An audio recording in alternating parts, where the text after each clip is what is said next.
জমির জবরদখলে zero tolerance বার্তা মুখ্যমন্ত্রীর। সরকারি জায়গা দখলের অভিযোগে ক্ষুব্ধ মমতা।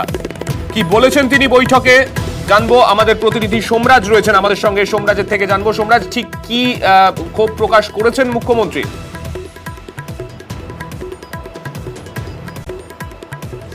দেখো, গতকাল মুখ্যমন্ত্রী মমতা বন্দ্যোপাধ্যায় যখন প্রশাসনিক বৈঠক করেন, সেই প্রশাসনিক বৈঠকেই কার্যত সরকারি জমির দখল নিয়ে কড়া বার্তা দেন। তিনি স্পষ্টতই বলেন, যারা জমি দখল করে রয়েছেন তাদের ঘাট ধাক্কা দিয়ে বের করে দিতে, এমনটাই হুঁশিয়ারিও দেন মুখ্যমন্ত্রী মমতা বন্দ্যোপাধ্যায় সেই বৈঠকে বলেই নবান্ন সূত্রে খবর।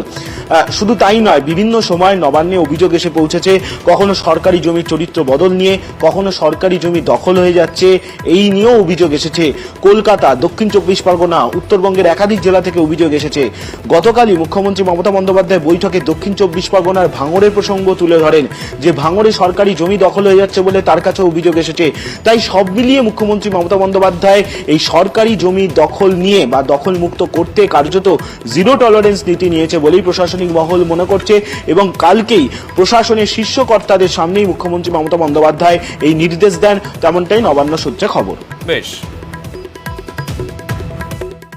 লোকসভা ভোট মিটতেই মিশন মোডে মুখ্যমন্ত্রী।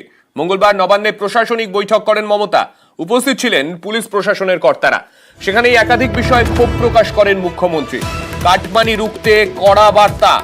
সরকারি কাজে কাটমানিতে অভিযুক্ত স্থানীয় নেতারা। কাটমানি রুখতে তাই প্রশাসনকে কড়া নির্দেশ মমতার। বালি ও কয়লা পাচার রুখতে আরও সক্রিয় হওয়ার নির্দেশ স্থানীয় প্রশাসনকে। এদিন নবান্নের বৈঠকে রীতিমতো ক্ষোভ প্রকাশ করেন মুখ্যমন্ত্রী। পুলিশ প্রশাসনের কর্তারা সেখানে উপস্থিত ছিলেন, তাদেরকে আরো সক্রিয় হতে নির্দেশ দেন মুখ্যমন্ত্রী মমতা বন্দ্যোপাধ্যায়।